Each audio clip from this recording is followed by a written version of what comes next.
Hi, everybody. Welcome to Stigma-Free Society Facebook YouTube live event. This is Don't Just Survive, Thrive with Daniel Toe. How's everyone doing today? I don't see any viewers yet, but if you're viewing from after, that's okay. And as always, this is Jeff Speed. I'm playing from my iPad for all of you to enjoy the same song every single time. So today I have Samra Liberman.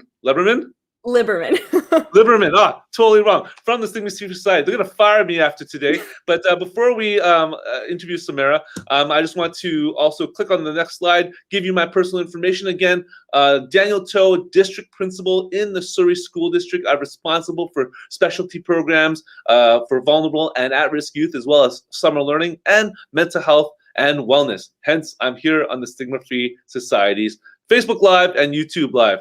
You have my email address here. There is a phone number. There's the Twitter. There's my blog. If you have any questions, either during, before, after, months after this broadcast, feel free to ask. But today is not about me or me randomly talking about mental health and wellness, although I will do that at the end of the month just to talk about preparation for summer. Today, we are interviewing Samra Liberman. Got it. All right. From the Stigma-Free Society. She's the program manager.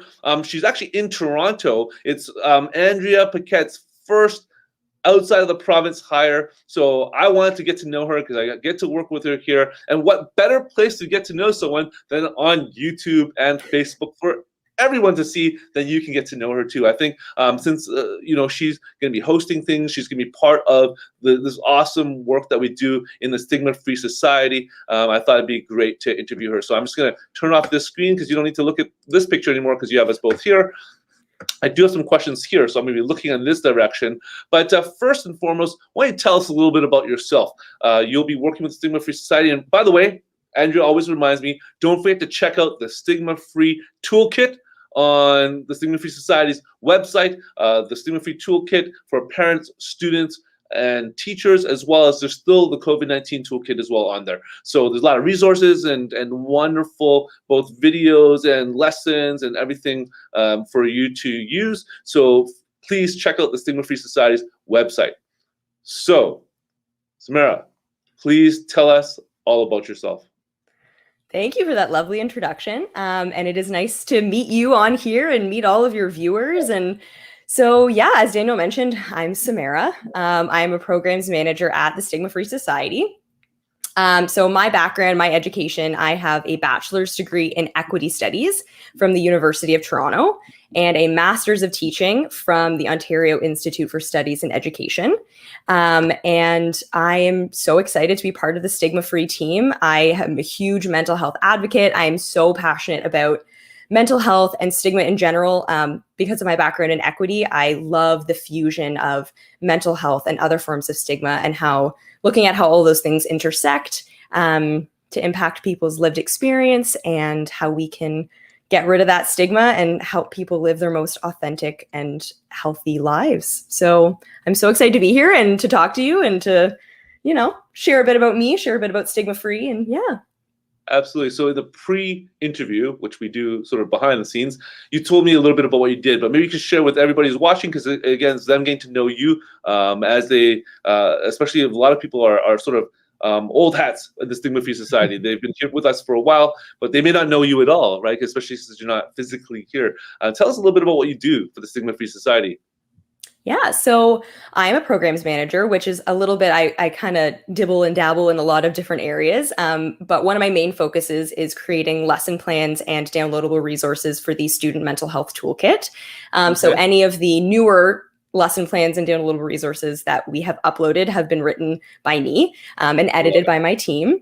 So because of my background in education, that is kind of how I ended up in this role. Is Andrea was looking for somebody to take on the role of creating lesson plans for the toolkit. And she saw that I had that background and also my passion for equity and my passion for mental health. And she was like, all right, do you want to do this? And I was like, cool. So that sounds just like how Andrea would hire. That sounds awesome.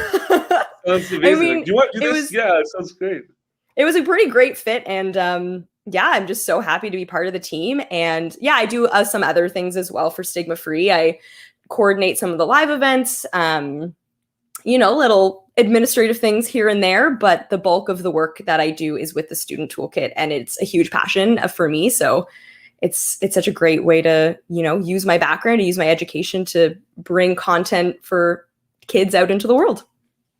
Well, already I'm going to deviate from the questions. So when you look at lessons, because I think that there's a lot of teachers and a lot of parents who homeschool who may be using these resources.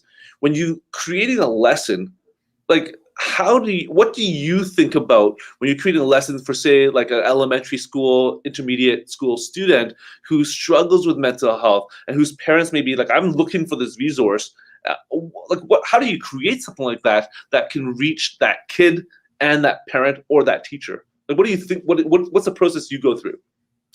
That's a great question. I think first and foremost, I think about what I want kids to know and what I think is important for them to understand about their mental health, but also the lived experiences of their peers. Because even if one student might not be struggling, creating these lesson plans for me it's so much about empathy building, because we only live in our bodies and in our minds, and learning about other people's brains and their lived experiences and all of these things, I feel like is such an important way to create empathy. And that is a huge reason that stigma can kind of, we can start to reduce stigma is having empathy for other people. So I think that's kind of the starting point for me, is what do I want kids to understand for themselves, but also for other people about mental health and stigma and how all of these things intersect with each other. So that's how I dive into the topics. And then from there, it's, connecting it to the curriculum, because that is a huge focus for us too, is making these lesson plans usable for teachers so that they are meeting those curriculum expectations. And then what can I do to make it fun and accessible and exciting for kids? So, if they're the kind of active component of the lesson plan, I really try to make fun and engaging, and to show kids that you can learn about mental health through art and writing and through physical activity and all these different things. They're all such great entry points to talk about mental health, because they all connect to mental health. So that's that's the creative process that goes into the lesson plan. So. Well, before I get into the second question, I think I sent you that link, but I'll put it at the bottom I'll try and put it in the comments later. But I just actually, our district, we showcased student poetry and student art as a sort of a release of mental health, just thought and processing for two students, actually a group of students at one school. So, you're totally right. Like, if we can help families learn these things, to do these things at their home, for teachers to do more of this with their class. You don't have to reframe your whole curriculum to talk about mental health. You can do it like within the curriculum that you're already teaching, right? So, exactly, brilliant. Yeah. I love it. They hired the right person. So you are fairly new to the Stigma-Free family. Why did you decide to take a position with this awesome society, basically on the other side of Canada? And what's your personal vision for how we can stomp out stigma, which is basically what the society is all about? Definitely. Yeah. So I guess for me, the big thing with this organization is just fusing all of my passions into one role. So that for me is education, and that is mental health, and that is equity. So just being able to kind of connect all of those things together and understand and work with how all those things intersect with each other, I think is a huge thing for me. So yeah, I'm so glad that I'm in this role and that I can do this work of continuing to advocate for mental health. And, I love education, and I love bringing content that is accessible and useful to teachers and parents and everything like that. So that's kind of how I ended up here. And that's why I'm so happy to be in this position. And then my vision for stomping out stigma, I think, like I said before, it's empathy for me. It's really understanding that everybody has a story and everybody has an experience that might not look like ours. But I think so much of stigma is just a lack of understanding for that other person's experience.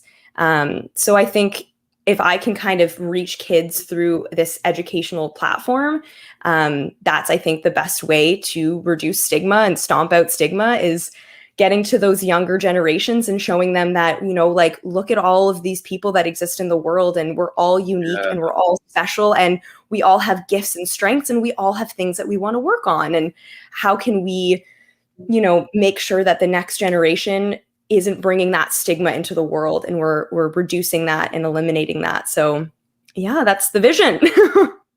So again, obviously I deviate a lot, as you can tell.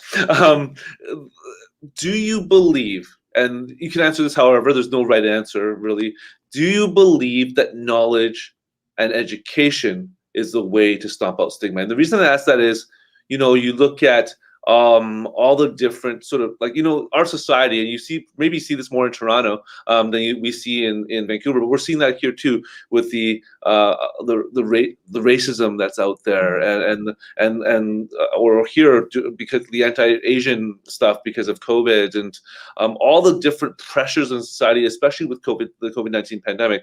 I mean, can knowledge really solve the problem of stigma, or is it just a piece of the solution? I think it's definitely a big piece of it. I don't necessarily think it's the whole picture. But I think I'm wary to say education in one specific. I don't want to like pigeonhole that term and what I mean when I talk about education, because I think for me it's formal education in the way of creating these lesson plans, but it's also very casual forms of education. So that could be just like having a conversation with somebody and learning about them, and you're educating yourself about their life just by having a conversation with them. And also like educating other people on something that you might know about, but they might not. So for me, it's when I speak about, I have learning disabilities, and that is a huge piece of my lived experience. And when I share with other people about my experiences with my learning disabilities, I'm educating them. Or if I'm speaking about, if I'm very passionate about one specific piece of equity and I talk to a family member about it, I'm educating them on something that they might not know about. So I think, I really do think that eliminating stigma is about education, but I think it's this informal and formal way of doing that. And I think so many people now are really taking it upon themselves to learn more, especially when it comes to racism and that racial stigma, which is such a beautiful thing to see. And I think that kind of self-education and reading and listening and learning and just really wanting to understand what they might not have understood before from somebody else's perspective, I think that really is the way forward. And then in that education comes action. So it's, I'm learning about this, I'm becoming passionate about it, and then I'm actively making change. So I'm showing up to a protest, or I'm having a hard conversation with somebody about something that they might say that's problematic. So I do think it kind of all starts with education, and that can look like so many things, but I really think that's a big piece of the puzzle. Well, I think this personal side is helpful too, because, and I do want to get to your story and not run out of time as we typically do, is that like that MP in London, Ontario, that wrote that Facebook post about how when he was knocked on door to door to advertise for him running for the election, he always encountered happy people that will vote for you. But when his friend Ari, I believe his name is of Muslim descent, right, or I think he was Pakistani, but he's a practicing Muslim, did that, he encountered racism, and he was thinking about when he walked toward the door what he would encounter. And this MP didn't even have that realization until he realized his friend and him doing the exact same thing. His friend couldn't even get the same response, running for the exact same political party, knocking the exact same doors. And even when he was going together, he would get a different response to his friend who was standing right beside him, right? And he said he struggles with that. And I think that when it becomes personal, that's when we really start educating. Do you know what I mean? Yes, 100%. And so I do want to use that as a jumping point to, let's talk about real life experiences. What are your experiences with mental health, especially high school, elementary, maybe university? You talked about learning disability, which you obviously overcame because you have a master's degree, so that probably wasn't an easy thing. Tell us your story. Yeah, so I've always had anxiety. I actually have a diagnosis of generalized anxiety disorder, and I do have chronic anxiety that I seek support for in therapy, which I'm a huge proponent of. I love therapy. I think it's so important. I know it's not accessible for everybody, but if you can get your hands on some therapy, it's been a lifesaver for me. And a lot of the stuff that I've experienced with anxiety did kind of stem from my learning disabilities. So I have dyscalculia and dyslexia. So dyscalculia is it's not a learning disability that people often understand or know about. So it impacts my ability to work with numbers. So it's like a math related learning disability, but it's also like a spatial awareness thing. So it really affects me when it comes to reading maps and with directions. I like to say I'm directionally impaired, but really what that is it connects to this learning disability. So my brain really struggles with my spatial awareness. And then dyslexia, obviously, I mean, maybe for people who don't know, it's a learning disability that affects reading and writing. And I have very mild of learning, both of these learning disabilities. So I've been able to be successful academically, but not without my fair share of struggle. So I think the biggest thing for me with both my learning disability and my mental health stuff has just been kind of advocating for myself. So all through at elementary school and high school, once I was diagnosed with my learning disabilities, I sought support for them. And it was the same in university.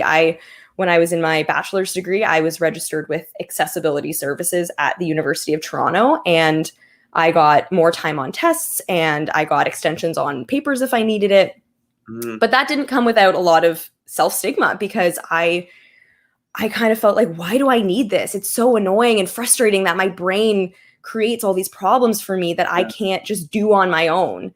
But I think what I've learned about mental health and learning disabilities is that you do need extra help and you do need that support, and no one exists in a silo, and everyone needs that extra help. And, it looks different for everyone, but there's always something that people could, use that support for. So, yeah. So you've obviously gotten to a place now where you can self-advocate, and obviously, with your interest in equity, and you mentioned protests, you're obviously likely, and he's not obviously, but likely a person that has no fear in that area. But you can't have always been that way, because you said you have generalized anxiety. So how does high school version of you, like, what's the difference between, like, I mean, you're looking back now and going, yeah, I advocate for myself. Obviously, I have a master's. This is awesome, right? But high school version of you, what did she struggle with when she realized dyscalculia, dyslexia?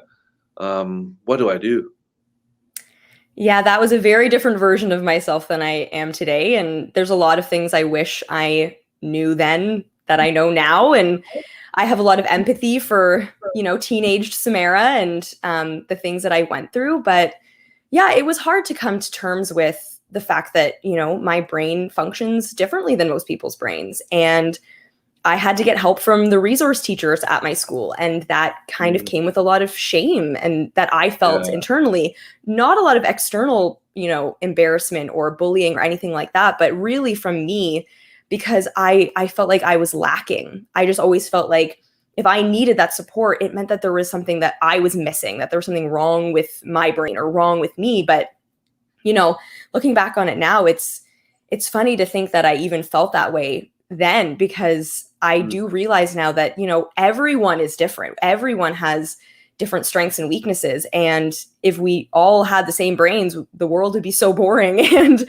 and I think I've really tried to leverage that understanding of myself and my uniqueness and my differences to support other people in their uniquenesses and their differences and their struggles and their strengths. And that's kind of, looking back on it now, all the stuff. So in schools, and you're not wrong, we often see kids who go to learning support, kids who have education assistants, almost walk around with their head down. Rarely do they walk up as loud and proud as you walk with your differentiated abilities, as I like to call them. What advice do you have to give, before I get to my actual question, what advice do you have to give to maybe a younger you, or kids who struggle with that, because they might be watching this a month, 2 months, a year from now, and seeing someone like you with your strength being able to make it will give them courage. What advice do you have to give to them if they're like, how do I hold my head up walking around with an EA into a learning resource room when the rest of my friends are having lunch? Mm. right? Yeah, I think I would say to them, you have so much potential to be successful. Everybody does. And, it looks different for some of us, and some of us struggle a bit more to get to that place of success, whatever that might look like, but you can get there. And reaching out for help is brave, and it's a scary thing to Mhm. do. And I struggled with that for so long. I still do. Like, Mhm. acknowledging if I'm trying to get somewhere and I'm really struggling with understanding where I am in space, and asking for Yeah, directions, I still get embarrassed to do that. But then I have to remind myself, like, that's okay. That's just yeah, something that you need extra support on. And everybody needs support with something. Your thing might be school, your thing might be sports, your thing might be yeah, whatever, but we all have things that we're better at than yeah, other people, or worse at than other people. And that's okay. And it's just finding that thing that you feel passionate about and that you're so, so excellent at, because everybody has something. Um, yeah. Yeah, for sure. yeah. And as you get to that, and I do want to get to my next question, which is related to what you're saying. So I'm just going to jump onto there. Is that with physical ailments, with learning disabilities, I think many people live their day to day without acknowledging their mental wellness, without acknowledging maybe they're struggling with something, and seeking treatment. And you did mention therapy. You said everyone should do it if they can. Can you comment on that? Just elaborate on that therapy piece and your belief about this perspective as you observe others, as you do this work. You observe others. You're doing research. You're in schools sometimes. Like, people often hold it in. What type of treatment should people try and seek, or do you even see people? Do you see a lot of people holding it in, or do you see people more and more so trying to reach out to others for help? What do I, you I see? yeah, I think now more than ever, I am seeing there being a shift. And I think a lot of that is, reducing stigma around mental health. Like, I think for so long, even talking about mental illness or mental health at all was so heavily stigmatized. But I think Mm, now we're starting to see a bit of a shift where there is more openness and more vulnerability about mental health and mental illness. And I think, there's no prescriptive solution to mental health. And I think it looks different for everyone. Some mhm, people are really good at processing things on their own, and kind of internally dealing with what their brain is doing or what they're going through. For me, mhm. I'm a very external person. Like, I love to talk and I love to share Nice. and I love to listen. So for me, therapy has been hugely, hugely helpful for kind of just working through my brain. And I think the big thing for me with therapy is just self-awareness. Um, Yeah, it's kind of coming to understand, why does my brain do this? Why do I think these things? Why do certain things trigger my anxiety more than other things? Why did I have a really bad week? Like, it's having an understanding of my brain, and brains are so complex, and there's so much nuance and so much to understand. And I find it so grounding to talk to somebody who has that expertise in brain chemistry and yeah, patterns of thinking, and I can kind of deconstruct how I see the world and how I see myself and how I see other people. And that works so well for me. But for other people, it might be exercise or physical activity, whatever that looks like for you. Or it mhm, might be, just having an emotional support animal around. Like, I'm a huge dog lover, and that's also a huge source of, mental health support for me. Or talking to a friend or family member. It could be that simple, but I think it's just really finding what works for you and implementing that as frequently as you can, especially in times where you're really struggling. Yeah. okay. Well, yeah, actually, I think you'd make a great counselor. So if you ever want to like veer to that path, a counselor, someone who works with people who are struggling, I think you'd be really great at that. You're so engaging. And I will ask you then this question. I've never asked it before, and we do have 5 more minutes or 6 more minutes with Samara here. And so if you have any questions, I see some viewers keep coming on later because of time zone or whatever. If you have questions, please ask it in the chat, and I'll try and ask that before the time is up. But here's the final question. Never asked this before, but what would you do if you had a friend come to you with mental health concerns? How would you choose to help that person? The reason I asked is I think a lot of us can say we know what we're going to do, but when it comes to, hey, I'm thinking about ending my life, I'm thinking about, I'm really struggling with my thoughts, I think a lot of us are paralyzed and we don't know what to do. So what would you do if you had a friend come to you with mental health concerns or any sort of concerns related to mental health or wellness? That is a really great question, and definitely something I think about a lot because, we all have mental health and, a lot of people do have mental illness, and I really try to be a supportive friend as best I can be. I think for me, again, it's that empathy piece. It's really listening with empathy for somebody else and trying to understand what's going on for them. And I like to reflect people's thoughts back to them if I can. So if someone says to me like, I'm really hurting and I'm really experiencing these things, it's like, okay, well, I'm hearing this and this is what I'm hearing for, and trying not to insert myself too much into their experience and really just listening and taking it in and holding that space for them. And then in any way I can, just providing suggestions of things that they can do. If it is really dire, like somebody who is having suicidal thoughts, it might be like, okay, let's call a crisis line together. I will be here with you. I'll sit with you while you do that. But if that's something that's really an imminent thing, if you're really having these thoughts and you're scared about that, let's do this together. I will sit with you in this, but you have to make that call and you have to start working through these things. And, if it's more of like an overarching bigger issue of if it's like a constant repetitive issue, how can I support you in reaching out for help with a therapist or a counselor, or how can I support you in, just a distraction? Sometimes it's as simple as that. So finding what might work for that person and really normalizing asking for help, and also saying thank you for reaching out, because I think so much of mental health we deal with on our own. And I think it's so important to remind people that asking for help is good and asking for help is brave and important. So really emphasizing like, thank you for coming to me and trusting me with this. And I will do whatever I can to support you. And I'm here for you and I'm listening to you. And I respect your lived experience and I respect what you're going through. And I think really just normalizing asking for help, and that's kind of the long and short of it. But it's always a different thing too, right? It depends on the person and depends on the situation. But yeah. Oh, I love it. I can see people responding with an emoji hug. I don't know if you see that, but I see that here.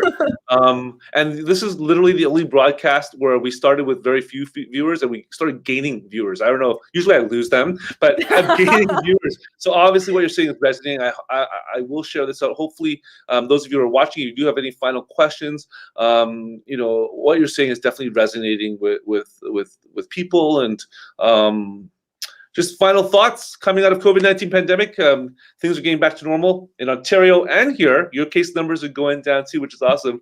Do you see that this will increase or decrease people's stress levels? And Andrea, we may go over time, but you're gonna have a bit of a longer show today. Well, that's it. That is the way it is. So because the person you hired is so engaging. So Samra, coming out of the COVID-19 pandemic, increase, decrease people's stress levels. What do you think? I think it's going to be a bit of a mix of both. I think we've all been kind of living in our own little bubbles for the past year and a half or now more.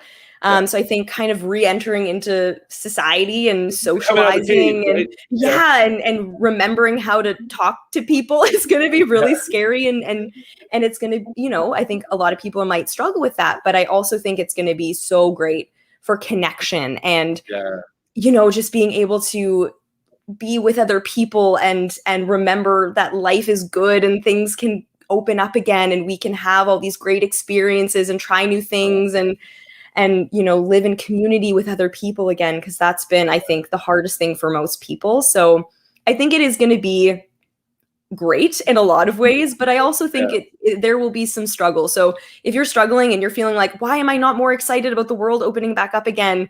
Have empathy for that, because we've been in these little bubbles and little holes in our homes for so long, and it can be scary. So have empathy for that experience and kind of dip your toe in without jumping in head first, because, it's a lot to process. It's been a lot of shifting experiences this last year and a half. So, yeah. Well, you got a comment. Thank you for your positivity, and I echo that. I always worry when I meet someone in person. Where's your split screen? I can't turn you off. There's no way to just stop things from happening. We're so used to computers and fuzzing people out or my best thing is you know how when you go on meetings and people turn off the cameras, there's no turning off a human in a face-to-face meeting. You can't just like, sit there and like start eating noodles or whatever while you're sitting in the meeting. So I think the stress, I agree with you, stress will increase but decrease as well, because we'll get back to really interacting personally, which is something that we all need for sure. There's another comment here. You're totally right. It's exciting but scary, one step at a time. Again, 30 minutes is gone. Great hire on Andrea's part. I've known Andrea for a while now, and Andrea, kudos to you. Hiring Samra, I know hiring from someone from Toronto might be, for people who cheer for certain hockey teams, may not be the best thing, but hiring you was definitely the right move. Any final thoughts as we end today's episode? Hopefully now the Stigma-Free world, universe, will get to know their program manager, or has gotten to know their program manager just a little bit better. Any final thoughts from you before we end? I'm just so grateful to have had this conversation with you and to talk about all these things that I'm so passionate about. I hope that came through. This is what I do. It gets me excited. It gets me out of bed every day. So yeah, I'm just so happy to be here. Thank you so much. Well, when you come for your first in-person meeting with the boss and your colleagues, make sure that you send me a message. I will come over to, I think Andrew, you're on the island, right? I will come over to the island and sit in the sun with all of you and make sure we enjoy each other's personal company as much as we enjoyed, at least I enjoyed this conversation that we've had today. So thank you so much. I'm just gonna, again, this is the technology part where I'm like, what button do I press now? Let's go back to this. Thank you so much. As you all know, I've been talking to Samra Liberman, right? Got it. Yeah. From the Stigma-Free Society. And this has been Don't Just Survive, but Thrive with Daniel Toe. Here is my information. If you have any questions, and thank you so much for viewing. If you have any questions for me or Samra, she works for Stigma-Free, you can ask that. And definitely my phone number, Twitter, email, and the blog. You can definitely read that. I will have a post up before summer begins. Thank you all for watching. Samra, please stay on. So when people disappear, it's kind of scary. Please stay on as we end. Thank you so much. Have a great day, everybody.